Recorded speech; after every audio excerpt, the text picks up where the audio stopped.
Oliver Slime here. What's going on, YouTube? So you are probably here because you are trying to figure out who outsold who. And when I saw this information from GenshinLab.com, I could not believe it. But without further ado, let's just dive right into it because it's very interesting to see how the banners have done over time. And I think it's only appropriate that because the anniversary is coming up, we can see where we've been and how the banners have been going, and let's get into that real quick. So, one second.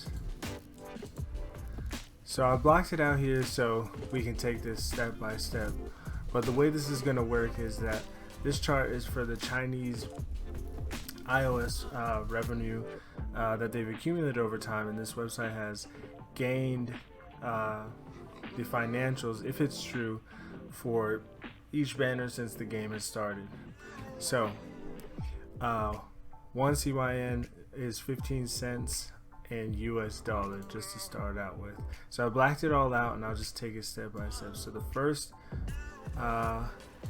person that we're gonna look at is the Raidenshogun, and as you can see, Raidenshogun has a very high amount. So if we want to be accurate, we can go ahead and pull this up right here, and it says about 33, so 33,020,905 times 0.15. So we're looking at about $4 million on the Raidenshogun's banner alone. I mean, that's just incredible, honestly. That's crazy. You know, a lot of people talked about this character being the one that everybody wanted. It's an Archon character, you know, we pretty much expected as much as she was approaching. So the next character is going to be Venti. Venti, also Archon character. Now Venti has come back twice. And this is the accumulation of those two banners together, and we have around $4 million, give or take a little bit less than what they made.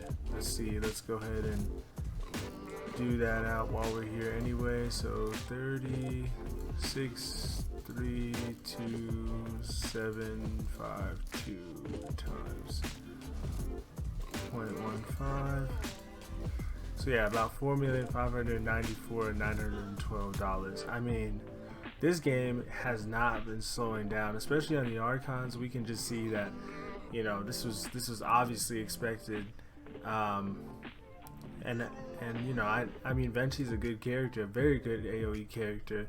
There's no reason why you shouldn't have rolled on him when he came along, but I hope that he comes back because I don't even have Venti and I would like to have him. Let's see, the next character is Klee. We're looking at 22, so we're looking at a little bit of a dip. And Klee, I believe, has come back twice. The banner didn't do so well the first time around, and I think the second time around it did a lot better. But let's just see how much money that is. 750,080 times 0.15. So yeah, about $3,412,512. I mean, the numbers are high, you know. This game obviously took a little bit to develop, but the numbers, just these three right here, you know, they are making way more money than most games out there. You know, Genshin Impact is probably competing head to head with Fortnite. We're looking at Modern Warfare, and even Destiny 2, games that have incorporated cosmetics into the game. And Genshin Impact is doing this solely off of characters by themselves. There really are no cosmetics except for Barbara and Jean's summertime outfits, and you know, even those were great. They're great. I definitely wish there was more outfits in the game, but you know, I'm not really bent out of shape about those costumes at all. So actually, here we go. The rerun actually made less than the initial. So I apologize about that, but let's see.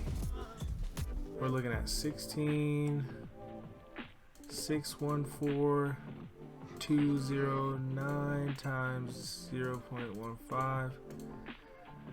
So still $2 million. I mean, even though it dropped about halfway from the amount that it got initially, it still made its sales pretty high. I'm sure MiHoYo was extremely happy with this banner. The next one is Ayaka, and Ayaka had about the same, I believe, right? Yep, so just a little bit less. So we'll say about $2.3 million. Still pretty good. Zhongli, and this is the first time he came out. We're looking at about $2.2 million coming out of him right there. And I think this was at a time where Genshin Impact was going well, but the characters, I think people weren't focused on it too much. I'm sure everybody wanted a new character, but just the climate of the game was, you know, it was still early in the game. Mondstadt and Li Wei were very much still being explored, and you know, people were focused more on that than maybe rolling for the characters, and the hype also wasn't as high as Raidenshogun's is being the peak. Ganyu, the meta of the game, currently made about 15,669,918, and it doesn't surprise me. This is sort of the same type, same timeline as Zhongli coming out. This is the whole Leeway arc, and she made about $2.3 million. Not bad at all, right? We're just looking at these big numbers, but in comparison to the hype that we get for the characters now, I would have thought Ganyu should be a little bit higher. And I think this is also like going with MiHoYo's way of being sort of secretive when the characters come out. There's no really future map that shows us exactly what these characters are going to do. If you don't look at leaks like I don't, then you wouldn't know if the character is going to be very good, very bad, how they work with other characters, how certain artifacts might work better than them. I mean, we get a surface idea based off of what their vision is, but we don't really get that in depth, because certain builds could be better than others. You never know. Tartalia is next, and that is of no surprise that he made a little bit less. Some of these characters was just is also a feeling. People felt like they wanted to get one or the other. Obviously, I think all characters are great, but some people prefer, you know, some of the stronger base characters, some of the characters that can do higher damage outputs.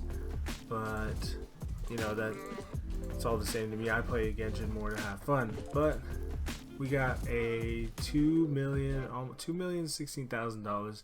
It's really good. I mean, it's not dropping whatsoever here. I think it goes up and down as we go down. Zhao, looking about the same range, a little bit less, so we're looking at $1.9 million. Eula being actually significantly lower. I wasn't expecting this. I kind of glanced at the numbers, but I didn't look at all of them. So we're experiencing this together, honestly. 390 times 0.15. $1.8 million. Still pretty good. Still pretty good. I think a loss for, well, actually, what could you consider a loss for MiHoYo? You know, we're looking at the numbers being, you know, still in the high dollar amount for a game. I mean, most games sell at $60 per copy nowadays. You know, you obviously include like DLCs and whatnot, but being free to play, we wouldn't see that too much. You know, this is where they make their money, but I mean, that's still a pretty good rake-in for one new character. No new addition of content. I mean, obviously there's events and stuff that come out with it, but you know, it's the character itself that's bringing in this money. Hutau, around the same as Eula, so we're looking at a 1.7-ish million dollars. Albedo came at a weird time. I think a lot of people skipped on this character, and personally I would want to welcome this Geo character, even though a lot of people see him as a sub DPS. I think he's still fairly effective, and he's at 11, so we're going to calculate that one. 816 107 times 0.15, so $1.7 million. Still good, still good. The rerun for Zhongli did a little bit lower, and I want to know that number exactly. 215165 times 0.15, $1.5 million. Still good though. I think these were the people that didn't have him. You know, it's funny. A buddy of mine started replaying a lot of Genshin at this time for the rerun, and I did not get Zhongli, and I'm still salty about that. So next being Kazuha, we got 9, so a little bit lower than that. So we're looking at 1.4-ish, rough estimate. We've got Kaching. Now I know a lot of people, and I've seen this in the community and even being posted on Twitter, that this was one of the lowest rolled on banners of all time. But we will see about that, because I don't think that is true. 9505 798 15. Oh shoot. 0.15. $1.4 million. You know, and this is, keep in mind, this is just the Chinese iOS market. You know, we're not looking at global sales, but this is probably where the game makes most of their money, essentially. So we've got Yomia, no surprise there, right before Ball came out, slash Raidenshogun. You know, everybody was debating on skipping her. You know, there was issues with the way that she did put out damage in some of the demos. It's either you loved her or you hated her. I wish I had her. You know, I don't think there's anything wrong with her. I've definitely seen good damage output, but you know, she's not the worst character in the game at all. She's probably looking at a 1.2, $1.3 million. Klee's rerun 7. Okay, let's see how much that is. 7006 180 times 0.15, so about $1 million flat. Still good for a rerun, honestly. I mean, Klee, she is a powerhouse, super good at DPS if you build it right. So I mean, there was no reason not to roll for her. Alright, Tartalius rerun made 6965 445 times 0.15, and that's still $1 million there, over the threshold. $44,000 over the threshold, almost 45. Still good, still good. I think the consistency with that has been across the board. I mean, we definitely see sales drop in here, but I think you know, the numbers are still making a lot of sense. I mean, it's just putting into perspective how much hype was made about this new Archon coming out, which kind of makes me speculate what it's gonna look like when the next Archon comes out, who is going to save and who's going to pull and what those sales are going to look like. But without further ado, the worst rolled on banner, and it's kind of early, but this is as of September 24th, 2021. Kokomi is at a 2 million there, and let's see how much US dollars that is.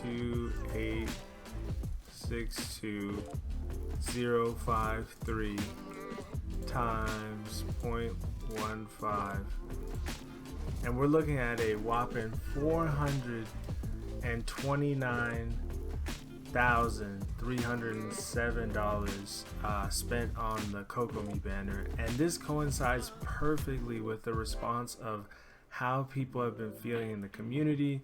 I mean, I've heard different things about the Chinese community of Genshin Impact, that they're very disappointed with the Inazuma story arc right now. You know, there's a lot of talk about it being rushed, and Kokomi, you know, it was either you loved her or hate her, kind of like with Yomia. But even we could see with Yomia, you know, she was a lot more well received than Kokomi, because people are still kind of hating on her. I myself am not sure if I'm gonna roll for her. You know, she is a good character. I've definitely seen some different builds for her, and she can put a good damage output, but there's nothing really too exciting about her. And I think the game's culture has been to go for the units that can do higher crit rate, higher damage, DPS pretty well. And like I spoke about in my other video, which I'll link at the end of this, is that, you know, if there's going to be a healer in the game, then change the mechanics so that a healer is much more needed, because right now Barbara is still kind of looking a little bit better, if not a lot better in most people's eyes as a healer, and Chi-Chi as well. So there's that. But in total, MiHoYo in the Chinese community has made this amount over 269 CYN $1 million, and that translates to, and I think it's about 47 billion, but let me not give you a wrong number. 269,886 524 times 1.5. Yep, well, not 47, I overshot. $40 billion since the game came out. $40 billion since the game came out. And I make this as a point, and I hope a lot of people get to this point in my video. I know it's a little cut and dry, but $40 million just in the Chinese community, and the anniversary rewards are very lackluster. I mean, I'm really excited about the Moonlit Merit Festival coming up, with the 3 parts to it, which I'll also link at the end of this video. I've covered a little bit about what they put out about that, but it's just like when you have this number in front of you and you know that MiHoYo is making so much money, it's just so disrespectful to a certain extent as a player who's played since the game has come out, that we're just getting 10 wishes essentially is the most appealing in most people's eyes at this point. There's just not much more to say about it, honestly, and I don't want to rant about it, but you know, hit that like button, hit that subscribe button, check back for more. I'll definitely cover these topics as time goes on and more information releases. I'm huffing on the copium and hoping that MiHoYo brings out some good anniversary rewards, but until then, thank you for watching, and I'll see you in the next one. I'm just a semi free to play.